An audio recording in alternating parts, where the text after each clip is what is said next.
이 저녁에 수요기도회로 함께 하신 성도님들, 또 화면을 통해서 하나님을 예배하고 하나님 앞에 서신 성도님들을 주님의 이름으로 축복하고 또 환영합니다. 말씀 가운데서 우리에게 세밀하게 말씀하시는 하나님의 음성에 귀를 기울이시고 그 말씀의 풍성한 은혜와 위로를 누리는 복된 이 저녁이 되시기를 소망합니다. 지난주였을 겁니다. 저는 교회를 출근하지 않는 다른 날들은 형광색 옷을 입고 아침 5시 30분에 일을 하러 트레인역을 향해서 갑니다. 형광색 옷은 직업을 비하하기 위한 표현은 아닙니다. 실제 제가 입는 옷이 형광색 옷이라 그래요. 역까지 걸어가는 10여 분의 시간 속에서 처음 며칠간은 아무 생각이 없었습니다. 그냥 너무 피곤했어요. 그 아침이 조금 익숙해지니까 내가 여기서 무엇을 하고 있는가라는 물음표가 들기 시작했었습니다. 일을 하기 싫다보단 내가 여기에 왜 왔는가, 내가 여기에 어떤 목적과 어떤 이유로 이 나라에 왔는가에 대한 본래적인 그 이유와 목적은 상실한 채 가족을 책임지려 하루하루 먹고 사는 것에 어쩔 수 없이 견뎌내가며 사는 삶에 대한 물음표였습니다. 이것도 아니고 저것도 아닌 삶에 지쳐갈 때쯤 추석날 아침이었을 겁니다. 그날도 터벅터벅 그 새벽에 역을 향해서 걷고 있었는데 캐나다에 사시는 삼촌이, 정확하게는 오촌이에요. 저한테 오촌, 저희 어머니 사촌. 전화가 걸려왔습니다. 잘 살아있냐고. 한 2년, 3년 만에 전화가 온 거예요. 캐나다에서. 이런저런 얘기를 하다 보니까 역에 도착을 했고 삼촌이 이렇게 말하더군요. 목소리가 아직 괜찮은 걸 보니 아직은 살만한가 보다. 그렇게 죽을 소리를 하더니 아직 목소리가 괜찮은 걸 보니 살만은 한가 보다. 기차역에 앉아서, 트레인에 앉아서 곰곰이 생각했어요. 내 목소리가 진짜 좋았는가. 지금도 제 목소리가 별로 좋지 않잖아요. 요 근래 계속 목소리가 되게 안 좋아요. 소리도 잘 안 나오고. 그건 아닐 거다. 그건 아마도 바다 건너편 정반대의 땅에서 날아온 잘 살아있냐라는 그 한마디가 제 목소리를 일으킨 것은 아닐까. C.S. 루이스가 말했던 것처럼 예기치 못했던 기쁨이 아니라 전혀 예상하지 못했던 사람으로부터 걸려온 한 통의 전화가 그날 아침에 나를 위로하고 있었던 것은 아닌가. 치열한 경쟁 사회와 철저한 개인주의 시대 속에서 사람의 안부가 때로는 형식적일 수도 있겠지만, 그러나 진심이 전해지고 진심이 느껴지는 안부의 단 한마디가 때론 그 어떠한 위로보다도 더 큰 위로가 될 수 있죠.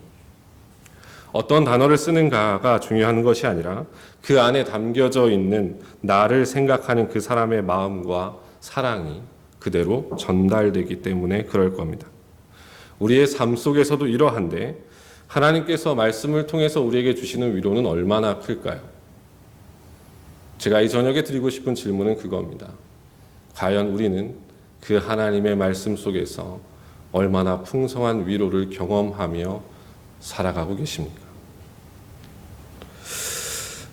아직 그 위로를 경험하시지 못하셨다면, 혹은 여전히 지치고 상한 마음으로 하나님 앞에 나와 계시다면, 이 저녁에 하나님의 가슴 절절한 진심과 그 위로를 경험하는 복된 이 저녁이 되시기를 주님의 이름으로 축원을 드립니다.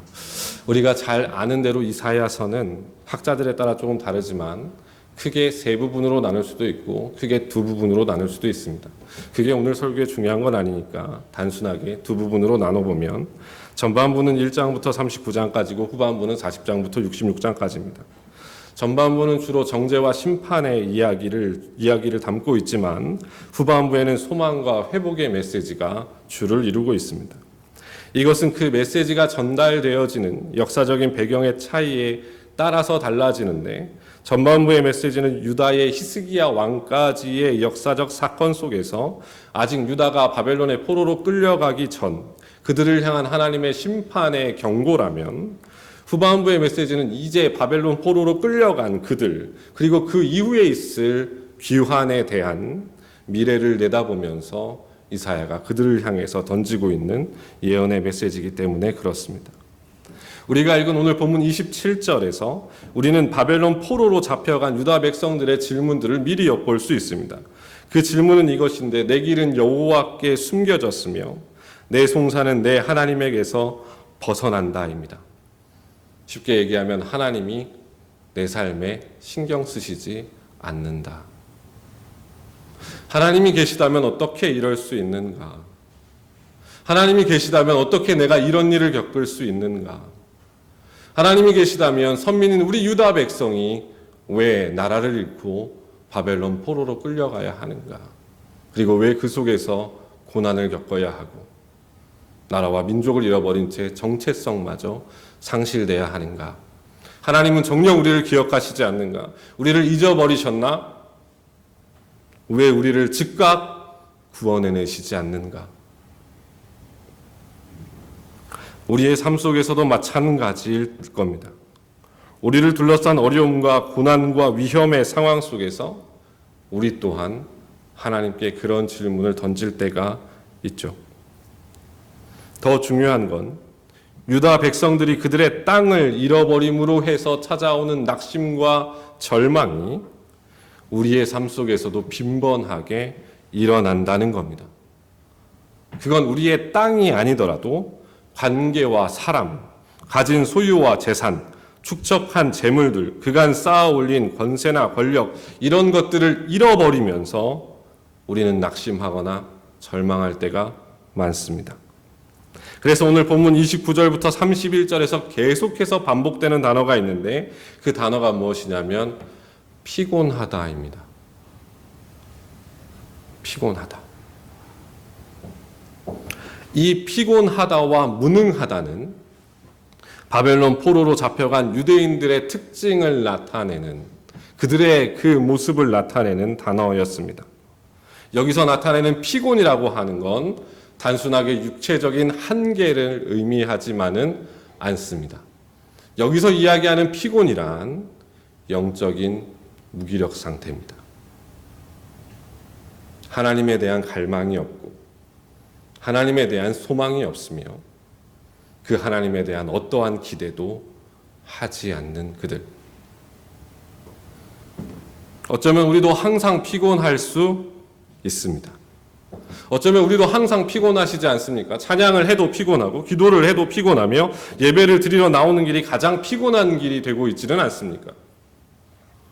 제가 종종 우스갯소리로 그런 얘기 하거든요. 성도들의 가장 환한 모습을 볼 때가 언제냐? 예배 끝나고 교회 문을 나설 때 가장 밝은 모습을 봐요.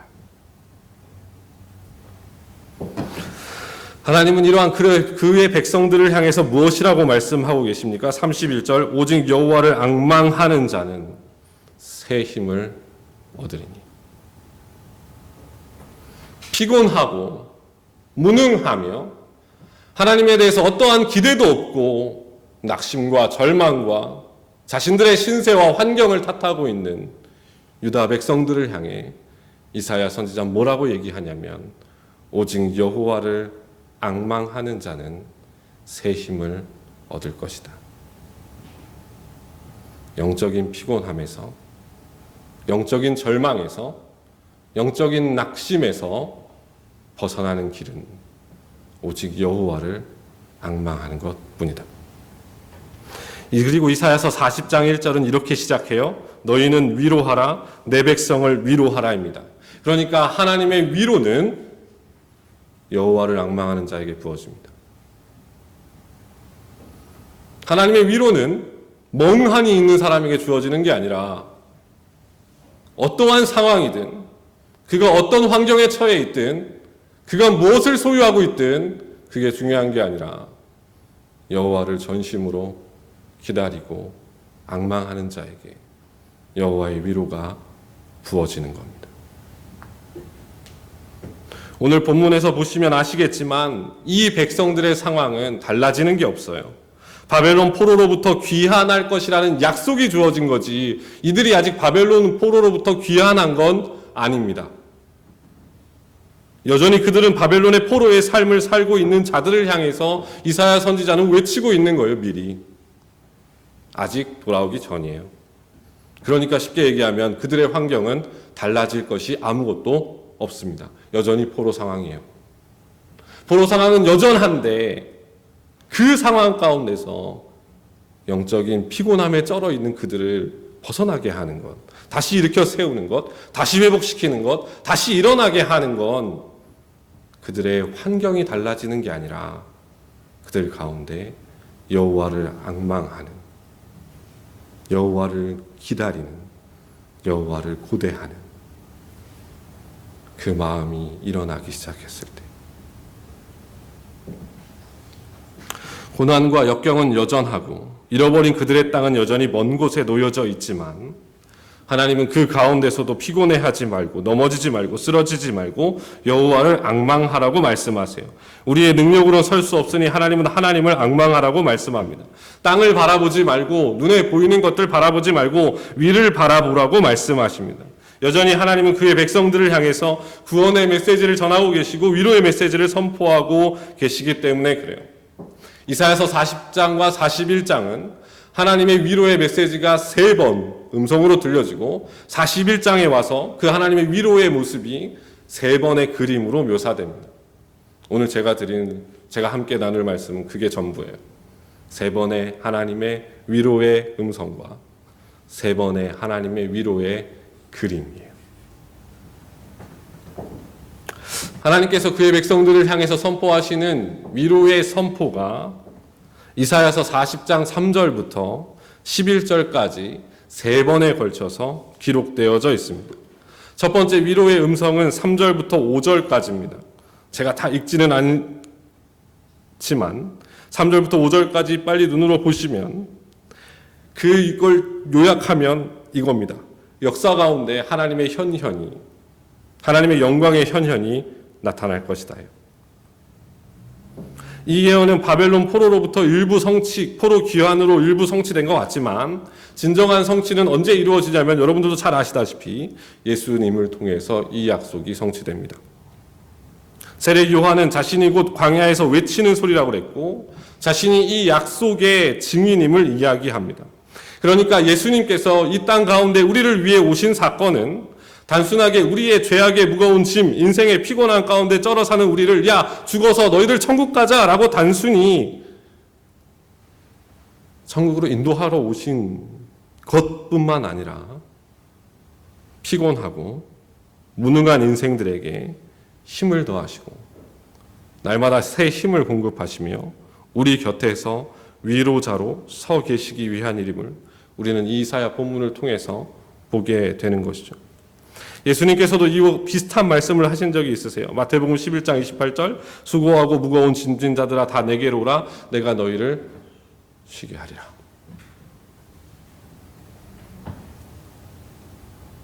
인생의 무거운 짐들을 지고 어디를 향해 가고 계십니까?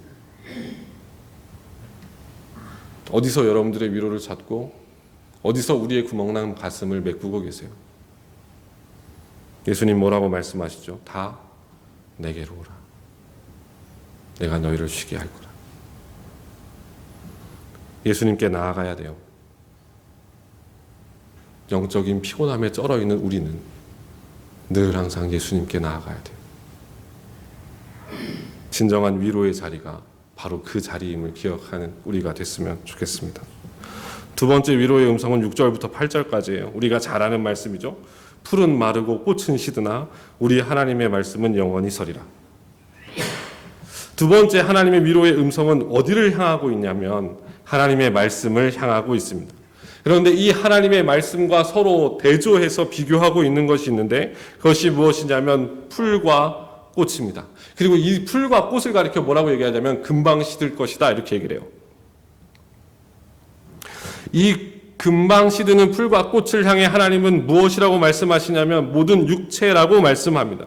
여기서 모든 육체는 특별히 바벨론 포로기 가운데 유다 백성들을 압제하는 바벨론이 만들었던 제국과 군사력, 그 웅장함과 화려함 바벨론 국민들을 나타냅니다.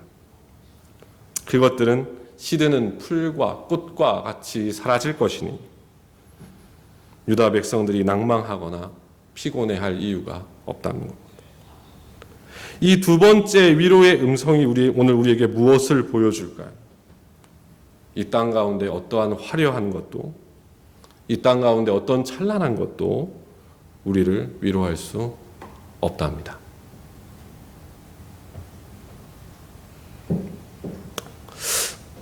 명품 가게 가보셨습니까?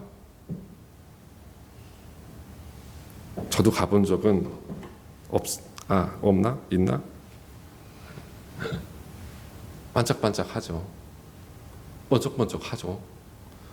왠지 보고만 있어도 마음 한구석이 흐뭇하죠. 그러나 하나님 말씀하시는 건 세상의 그 어떠한 찬란한 것도 우리를 위로할 수 없다는 거예요.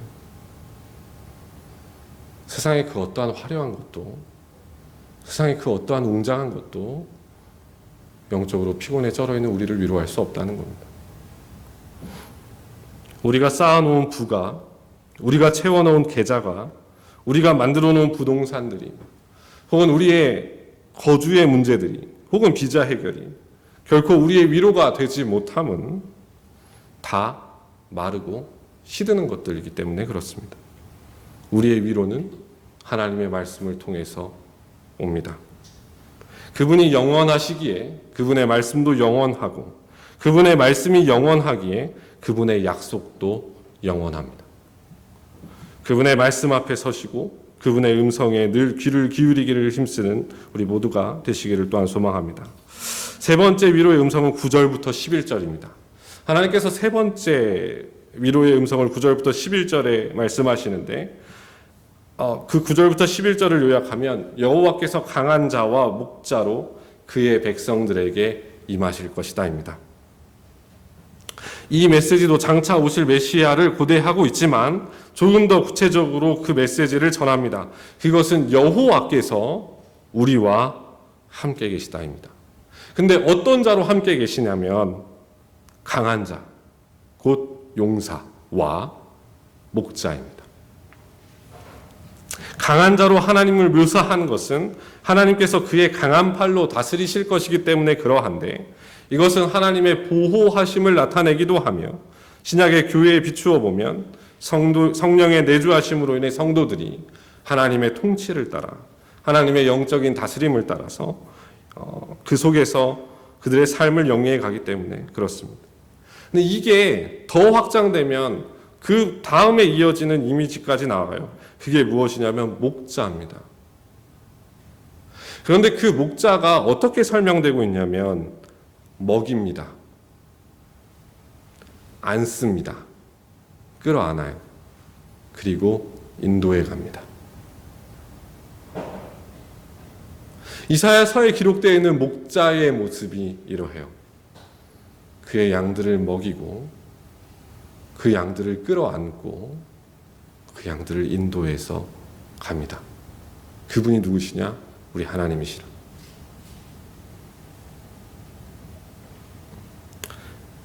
성도들의 참된 위로는 어디에 있습니까? 목자 되시는 그 하나님이 우리와 함께 계심에 있는 거예요. 이것을 예수님께서는 요한복음 10장에 자신을 가리켜 선한 목자라 나타내셨던 것이죠. 성도들에게 있어 진정한 위로는 하나님께로부터 오는 주어지는 그 무엇이 아니라 하나님과 함께 있는 것 자체예요. 그러니까 환경이 바뀌고 상황이 달라지고 어떤 문제를 만나고 어떤 사람을 부딪히든 그건 우리에게 있어서 그렇게 큰 문제가 되지 않아요. 왜? 하나님이 나와 함께 하신다는 건 다 바뀌지 않거든요. 그건 달라지지 않아요.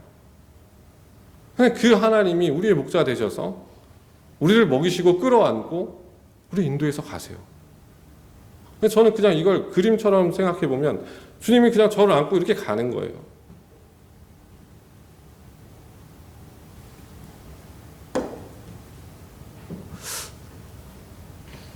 그 품에서 성도를 빼앗아 갈 자가 없다. 그 품에서 성도를 앗아갈 자가 없다. 그 품에서 성도를 뒤흔들 수 있는 어떤 힘도 존재하지 않는다. 그게 우리의 고백이잖아요.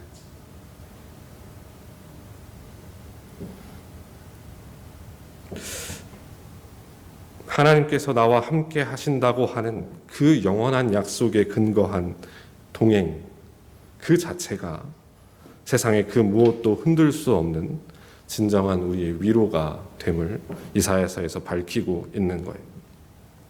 이 위로의 세 가지의 선포는 곧이어서 이어지는 41장에 그려져 있는 위로의 세 가지 그림으로 묘사되고 있습니다. 우리를 향한 하나님의 위로의 말씀을 기억하시면서 이 세 가지의 선포를 기억하시면서 이 세 가지 그림을 함께 살펴보고 저는 말씀을 마칠 거예요. 근데 제가 이 세 개의 그림의 본문을 읽어 드릴게요. 한번 성경을 보시고 눈으로 따라가시면서 이 그림을 내 삶 속에서 한번 그려보세요. 하나님이 어떤 그림을 그리길 원하시는지. 첫 번째 그림은 41장 8절부터 13절에 그려져 있습니다. 한번 이렇게 잘 눈으로 따라가시면서 한번 우리의 삶 속에서 그려보세요. 그러나 나의 종 너 이스라엘아, 내가 택한 야곱아, 나의 벗 아브라함의 자손아, 내가 땅 끝에서부터 너를 붙들며 땅 모퉁이에서부터 너를 부르고 내게 이르기를 너는 나의 종이라. 내가 너를 택하고 싫어하여 버리지 아니하였다 하였노라. 두려워하지 말라. 내가 너와 함께 함이라. 놀라지 말라. 나는 내 하나님이 됨이라. 내가 너를 굳세게 하리라. 참으로 너를 도와주리라. 참으로 나의 의로운 오른손으로 너를 붙들리라. 보라, 내게 노하던 자들이 수치와 욕을 당하게 될 것이요 너와 다투던 자들이 아무것도 아닌 것 같이 될 것이며 멸망할 것이라. 내가 찾아도 너와 싸우던 자들을 만나지 못할 것이요 너를 치는 자들은 아무것도 아닌 것 같고 허무한 것 같이 되리니 이는 나 여호와 너의 하나님이 내 오른손을 붙들고 내게 이르기를 두려워하지 말라. 내가 너를 도우리라 할 것이니라. 이게 하나님의 위로의 첫 번째 그림이에요. 하나님이 우리의 팔을 붙잡고 두려워하지 말라, 놀라지 말라. 왜? 내가 널 도와줄 거야. 내가 널 도울 거야. 그런데 이 하나님께서 우리를 뭐라고 부르지 아세요? 종이라고 부르잖아요. 종아, 내 종아, 내 종아. 그런데 이 종이 아무것도 아닌 것 같이 보이죠. 그런데 하나님 뭐라고 말씀하셔요? 내가 너희들의 팔을 붙잡는 순간 뭐가 된다고? 너희들의 대적은 허무하게 될 것이라. 없어질 것이라. 스가랴서에 보면 하나님께서 이런 말씀을 하세요. 큰 산아, 내가 무엇이냐? 스룹바벨 앞에서 평지가 되리라. 우리를 치는 자들이 많습니까? 우리를 곤고하게 만드는 자들이 많아요? 우리를 어렵게 하는 자들이 많습니까? 우리를 어렵게 만드는 것들이 많아요? 그때 이 하나님의 위로의 그림을 그려보세요. 하나님 뭐라고 말씀하시냐면 오른손을 붙잡고 있어. 내가 널 도울 거야. 너를 대적하던 자들이, 너를 괴롭히던 자들이 허무하게 될 거야. 이게 하나님께서 우리에게 보여주시는 첫 번째 그림이에요. 두 번째 위로의 그림이 41장 14절부터 16절에 기록되어져 있습니다. 14절부터 16절까지를 보시면 이렇게 되어 있어요. 버러지 같은 너 야곱아, 너희 이스라엘 사람들아, 두려워하지 말라. 나 여호와가 말하노니 내가 너를 도울 것이라. 내 구속자는 이스라엘의 거룩한 이인이라. 보라, 내가 너를 이가 날카로운 새 타작기로 삼으리니 내가 산들을 쳐서 부스러기를 만들 것이며 작은 산들을 겨같이 만들 것이라. 내가 그들을 까부른즉 바람이 그들을 날리겠고 회오리 바람이 그들을 흩어버릴 것이로되 너는 여호와로 말미암아 즐거워하겠고 거룩하신 이스라엘의 거룩한 이로 말미암아 자랑하리라. 이렇게 되어 있어요. 이스라엘을 향한, 하나님의 백성들을 향한 하나님의 위로의 두 번째 그림은 버러지가 새 타작기계가 되는 겁니다. 이스라엘 백성들은 우린 버러지 같아, 우린 벌레 같아, 왜? 우린 지렁이 같아, 힘도 없어, 나라도 없어, 다 뺏겼어, 다 흩어졌어, 아무것도 할 수 없는 나 같아, 우리 같아. 그러나 하나님은 뭐라고 말씀하시죠? 버러지 같은 너 이스라엘아, 내가 너를 새 타작기계로 만들어서 온 산을 다 까부수리라.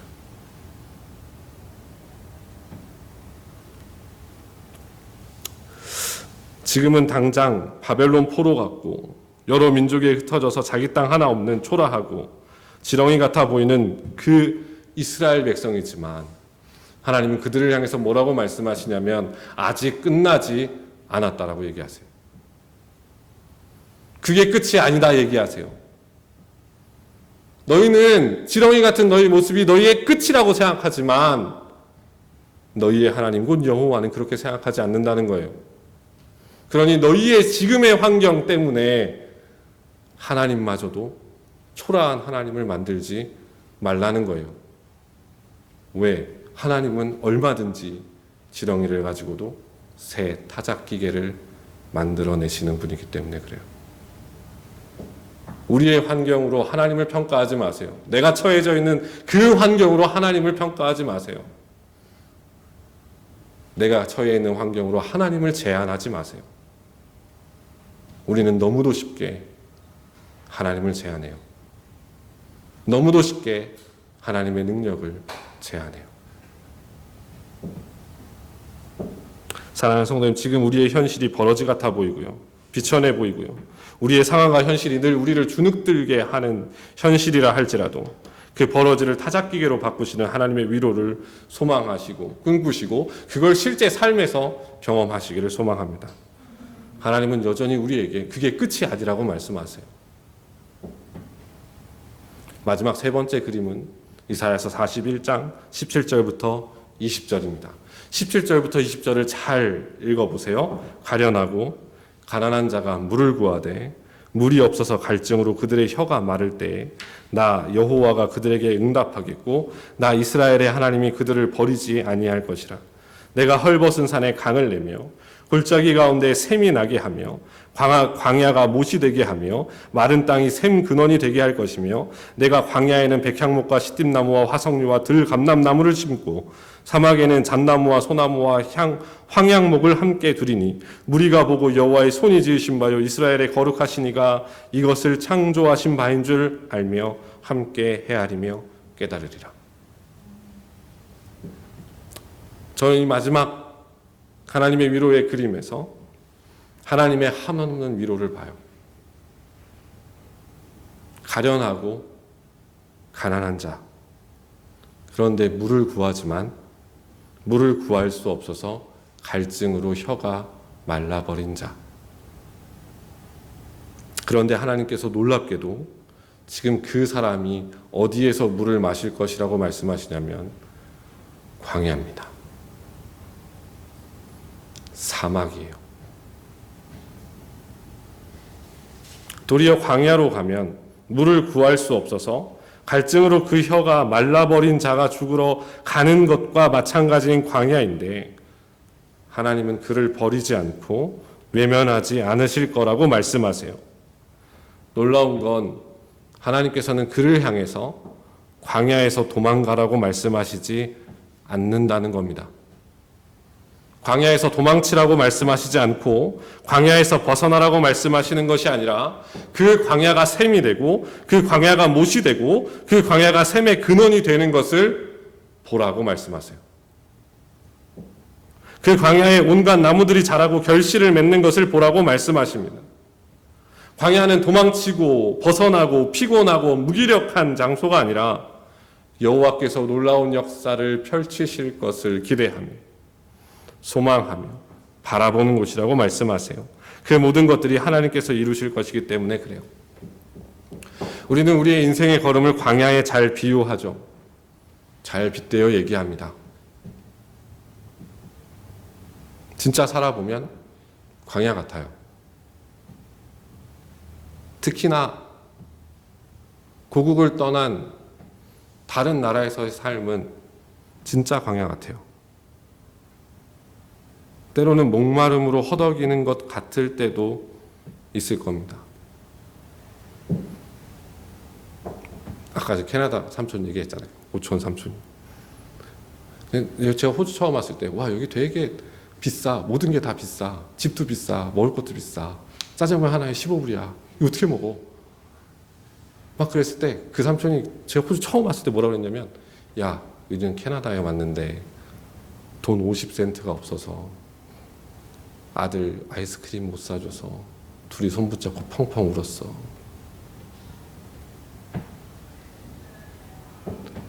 우리 인생에서 정말 목마름으로 허덕이는 때가 있어요.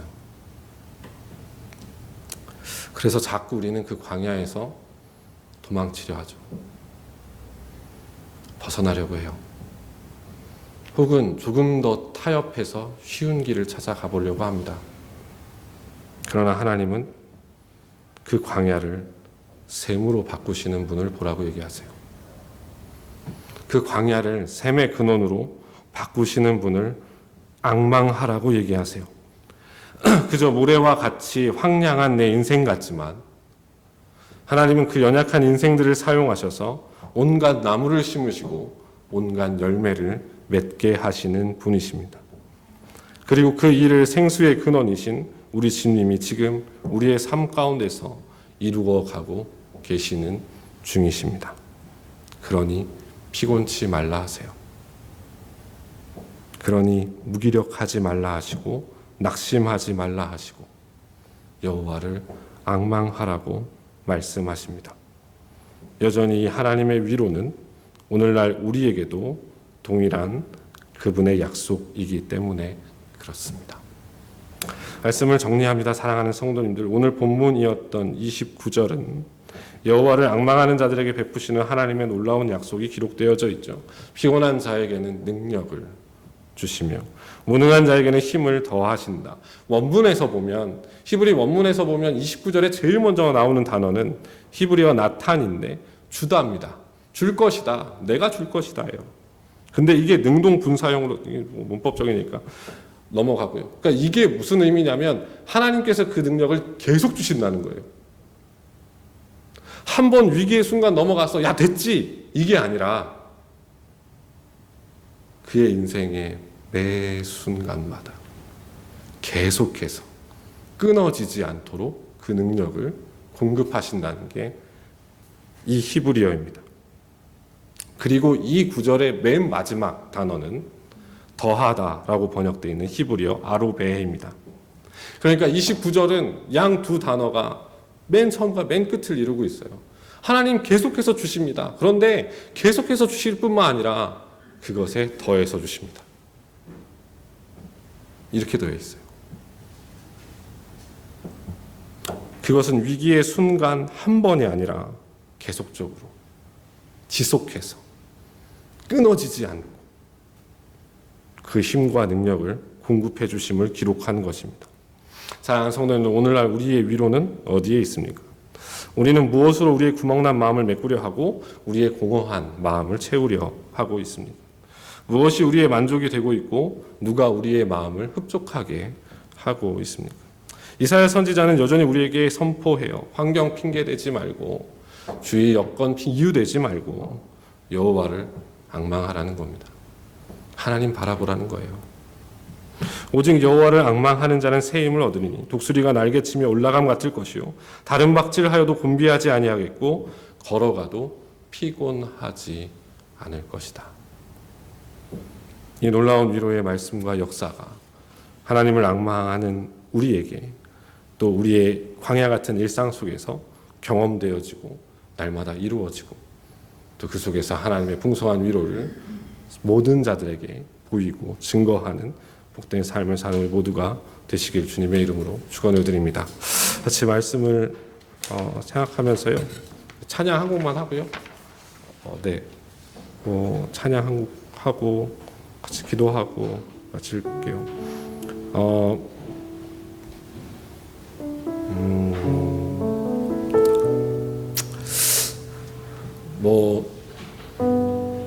살아보니까요.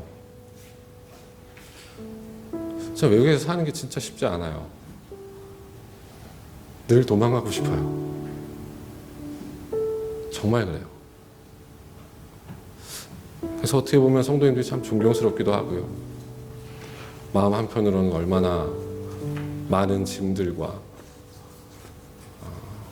얼마나 많은 무거운 것들을 마음에 지고 갈까라는 생각도 들어요. 우리의 인생에서 가끔 좋은 날도 있고 가끔 기쁜 날도 있겠죠. 그러나 그것이 우리의 영원한 만족이 될 순 없어요. 하나님을 앙망하시고 하나님 바라보시고 주님과 동행하는 그 자체가 우리의 진정한 위로가 되고 우리의 구멍난 마음을 메꾸는 그 이유이자 삶의 원동력이 되었으면 좋겠어요. 우리 같이 찬양할까요?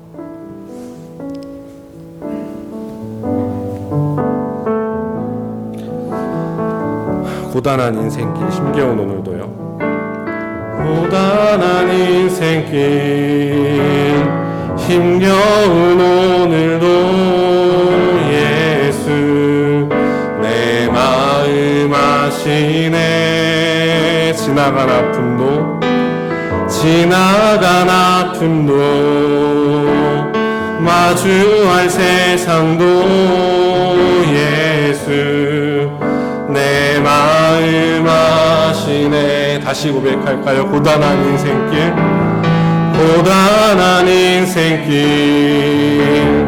힘겨운 오늘도 예수 내 마음 아시네.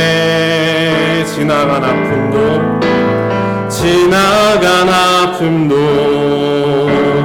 마주할 세상도 예수 내 마음 아시네. 믿음의 눈 들어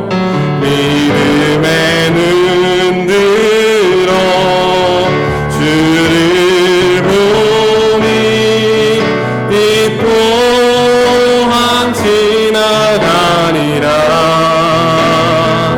주어진 내 삶의 시간 속에 주의 뜻 알게 하소서.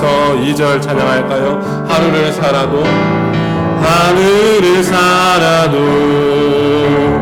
기쁨으로 가리. 예수 늘 함께 하시네.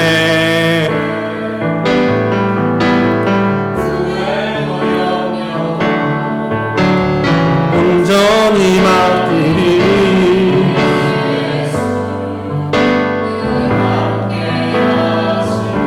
믿음의 눈 들어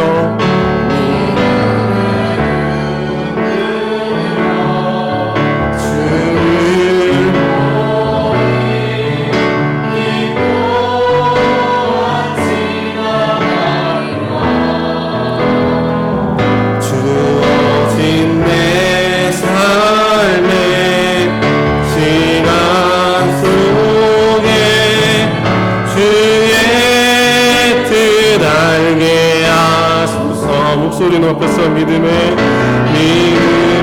눈 들어 주를 보니 이 또한 지나가리라. 주어진 내 삶의 시간 속에 주의 뜻 알게 하소서. 강대상에서 운다고 되게 많이 혼났는데 잘 안 고쳐져요.